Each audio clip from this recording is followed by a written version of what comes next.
Welcome to Study Japanese YouTube channel. අද අපි ඉගෙන ගන්නේ grammar pattern හදන්න අනිවාර්යයෙන්ම අවශ්‍ය වෙන forms වර්ග. මේවා තමයි N4 වලට අදාළ වෙන forms. JLPT N4 එහෙම නැත්නම් JFT එකට අදාළ වෙන grammar කොටස් හදාගන්න මේ forms අනිවාර්යයෙන්ම වැදගත් වෙනවා. ඔයාලා N5 වල ඉගෙන ගන්න ඇති dictionary form, nai form, te form, ta form මතකයි නේද? අන්න ඒ වගේ ෆෝම්ස් වර්ග තමයි මේ තියෙන්නේ. මේවයින් 4 වලට අදාළ වෙන ඒවා. අද අපි පළවෙනි ෆෝම් එක ඉගෙන ගමු. පළවෙනි එක තමයි කනෝකේ. හැකියාව දක්වන ක්‍රියා. මේක කොටස් දෙකයි. අපි මුලින් පළවෙනි ක්‍රමයට මේ කනෝකේ එකක් හදන්නේ කොහොමද ක්‍රියාපද වලින් කියලා බලලා ඉමු. අපි බලමු ෆස්ට් ගෲප් එකේ ක්‍රියාපදයක් කොහොමද කනෝකේ එකක් බවට හරවන්නේ කියලා.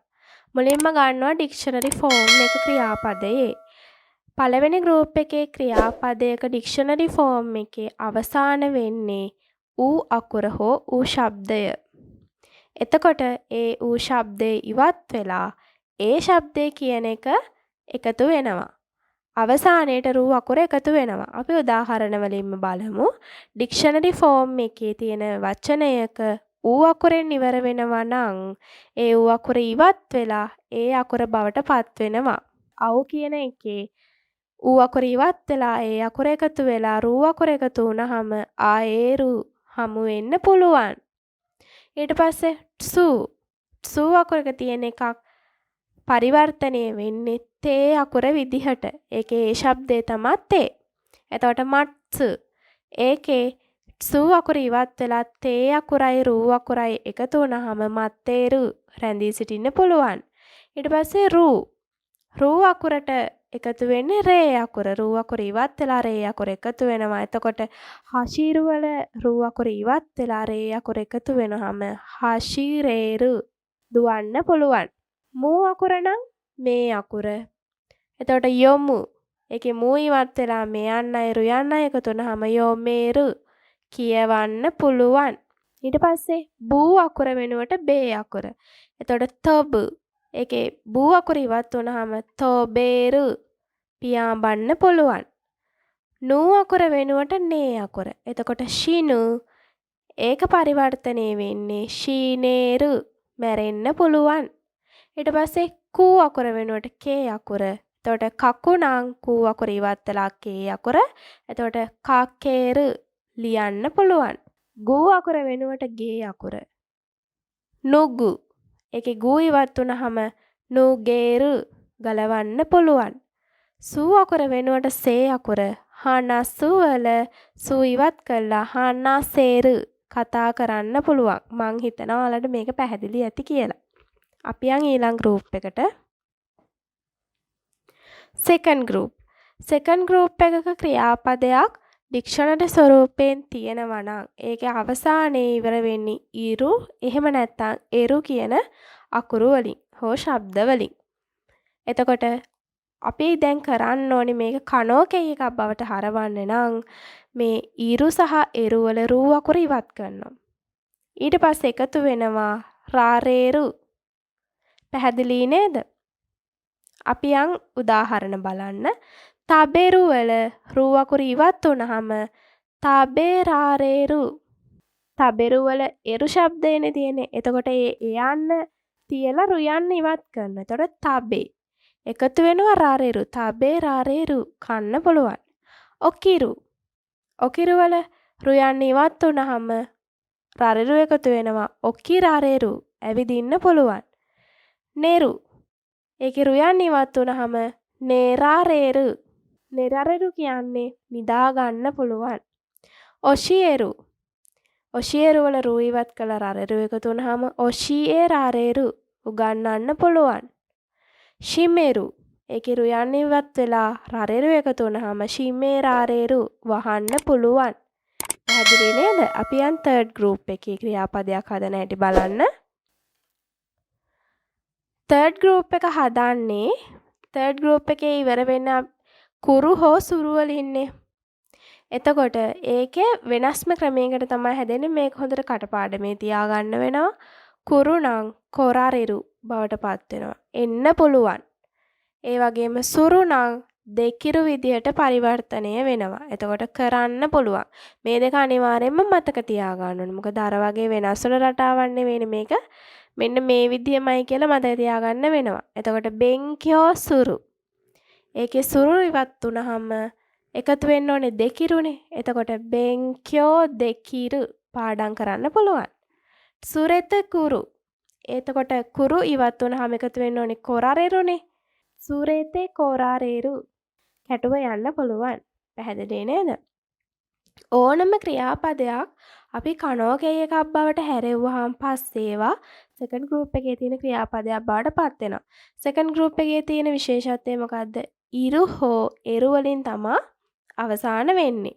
එතකොට දැන් අපි බලමු තබෙරු කියන ක්‍රියාපදය අරගෙන ඒක අපි කොහොමද අනිත් ෆෝම්ස් වලට යොදාගන්නේ කියලා. තබෙරු කියන එක කනෝකේ එකක් බවට හැරෙව්වහම පස්සේ තබෙරරෙරු රුයන්න ඉවත් කරලා රරෙරු වෙනවා කියලා කියන්නේ. තබෙරු කියන්නේ කොහොමද සෙකන්ඩ් ගෲප් ක්‍රියාපදයක් නේ.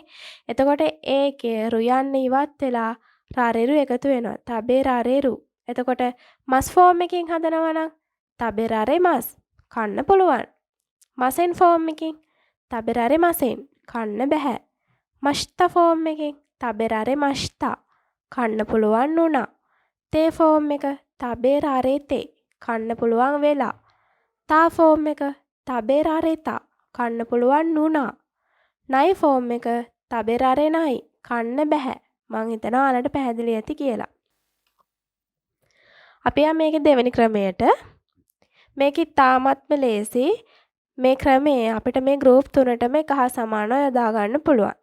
මේක හදන්නේ ක්‍රියාපදය ඩික්ෂනරි ස්වරූපයට හරවලා එකතු වෙනවා කොතොග දෙකිමස්. අපි යමු මේකේ උදාහරණ බලන්න. මට පියානෝ වාදනය කරන්න පුළුවන්. වත්තශිව පියානෝග හිකෙමස්. හිකෙමස් වල ඩික්ෂනරි ස්වරූපය මොකද්ද? හිකු. එතකොට ඒක පළවෙනි ගෲප් එකේ වචන යන්නේ හිකු කියන්නේ. එතකොට අපි කතා කරාමලදී පළවෙනි ගෲප් එකේ වචනයක් කනෝකේ බවට පරිවර්තනය කරන්න ඌ ශබ්ද ඉවත් කරලා ඒ ශබ්දේ එකතු වෙනවා. එතකොට මෙතන මොකක්ද වෙලා තියෙන්නේ? හික්කු නම් ඒකේ ඒ ශබ්දේ තමයි හික්කේ. එතකොට හික්කෙමස්. එතකොට අපි බලමු මේක මේ දෙවෙනි ක්‍රමයෙන් හදන හැටි. වත්තශිව පියානෝග හික්කු කොතොග දෙකිමස්. පැහැදිලි නේද? දැන් අපි මේ පළවෙනියෙන් කතා කරේ හිකෙමස් කියලා කියන්නේ කනෝකේ වල පළවෙනි ක්‍රමය. මේ අපි ඊට පස්සේ කතා කරේ කනෝකේ වල දෙවෙනි ක්‍රමය. දෙවෙනි ක්‍රමය හදන්නේ ක්‍රියාපදයේ ඩික්ෂනරි ස්වරූපය අරගෙන එකතු වෙනවා කොතොග දෙකිමස්. හික්කු කොතොග දෙකිමස්. පැහැදිලි නේද? ඒ පළවෙනි ගෲප් එක. අපි යන් දෙවෙනි ගෲප් එකේ එකක් බලන්න. මට සුෂි කන්න පුළුවන්. වතශිව සුෂිග තබෙරරෙ මස්. අපි මුලින් කතා කරා සෙකන්ඩ් ගෲප් එකේ වචනයක් කොහොමද කනෝකේ එකක් බවට හැරෙන්නේ කියලා. එතකොට ඒකේ ඉවර වෙන්නේ ඉරු සහ එරු වලින්නේ. එතකොට ඒකේ රූ අකුර ඉවත් වෙලා රරෙරු කියන එක එකතු වෙනවා කියලා කිව්වනේ. එතකොට දැන් මෙතන තබෙරු කියන එකේ රුයන් ඉවත් වෙලා රරෙ මස් එකතු වෙනවා. තබෙරරෙ මස්. මේ පළවෙනි ක්‍රමය. දෙවෙනි ක්‍රමයෙන් හැදුවොත් වෙන්නේ වතශිව සුෂිග තබෙරු කොතොග දෙකිමස්. තබෙමස් වල ඩික්ෂනරි ස්වරූපයේ තබෙරු එකතු වෙනවා කොතොග දෙකිමස්. තබෙරු කොතොග දෙකිමස්. පැහැදිලි නේද? අපි බලමු තර්ඩ් ගෲප් එකක් හදන හැටි. පාටියකට සහභාගී වෙන්න පුළුවන්. පාතීනි සංක දෙකිමස්. අපි කලින් කතා කරා තර්ඩ් ගෲප් එකේදී කුරු සහ සුරු කියන වචන දෙකෙන් කොහොමද කනෝකේ හැදෙන්නේ කියලා. කුරු නම් කොරරිරු, සුරු නම් දෙකිරු. දැන් එතකොට සංකසුරු කියලා කියන එකේ සුරු වලින් අවසාන වෙන්නේ. එතකොට සංක දෙකිරු. එතකොට දැන් මෙතන අපි මස් ෆෝම් එකකින් අරන් දෙන්නේ සංක දෙකිමස්. සහභාගී වෙන්න පුළුවන්. මේ පළවෙනි ක්‍රමය. පාතීනි සංකසුරු කොතොග දෙකිමස්. මේ දෙවෙනි ක්‍රමය. සංකෂිමස් වල ඩික්ෂනරි ස්වරූපයේ සංකසුරු එකතු වෙනවා කොතොග දෙකිමස්. සංකසුරු කොතොග දෙකිමස්. පැහැදිලි නේද? මේ උදාහරණවල පළවෙනි ක්‍රමයටයි දෙවෙනි ක්‍රමයටයි දෙකටම කොහොමද මේ වෙනස කියලා තමයි මේ දාලා තියෙන්නේ. පටල ගන්න එපා. දැන් ඔයාලට මෙතන හරි පිළිවෙලට පැහැදිලිව තියෙනවා. පළවෙනි ගෲප් එකේ එකක් කොහොමද අපි හදන්නේ? දෙවෙනි ගෲප් කොහොමද හදන්නේ? තුන්වෙනි ගෲප් කොහොමද හදන්නේ? ඒ වගේ මේ ගෲප් තුනේම ඒ ක්‍රම දෙකටම කොහොමද හදන්නේ කියලා පැහැදිලි ඇති. මම මේකේ කතා කරපු දෙවෙනි ක්‍රමේ හරිම ලේසි. ක්‍රියාපදයේ ඩික්ෂනරි ස්වරූපයට හරවලා කෙලින්ම කොටක දෙකකින්ම සකතු කරනවා. කනෝකේ යෙදෙන වාක්‍යවල කර්මයට පස්සේ ගා නිපාතය යොදනවා. දැන් පළවෙනි වාක්‍ය ගන්නකෝ වත්තශිව පියානෝ ගා හිකෙමස්. මට පියානෝ වාදනය කරන්න පුළුවන්. එතකොට මෙතන අපි යොදාන තියෙන ගා නිපාතය. කොහේ හරි ස්ථානයක් ගැන කියනවා නම් නී නිපාතය හෝ ඒ නිපාතය යොදා ගන්න පුළුවන්. මෙන්න මේ ආකාරයට තමයි ක්‍රියාපදයක් කනෝකේ එකක් බවට හරවන්නේ. මං හිතනවා ඔයාලට පැහැදිලි ඇති කියලා. එහෙනම් අපි තව ෆෝම් එකකින් ඊළඟ වීඩියෝ එකකින් හමු වෙමු.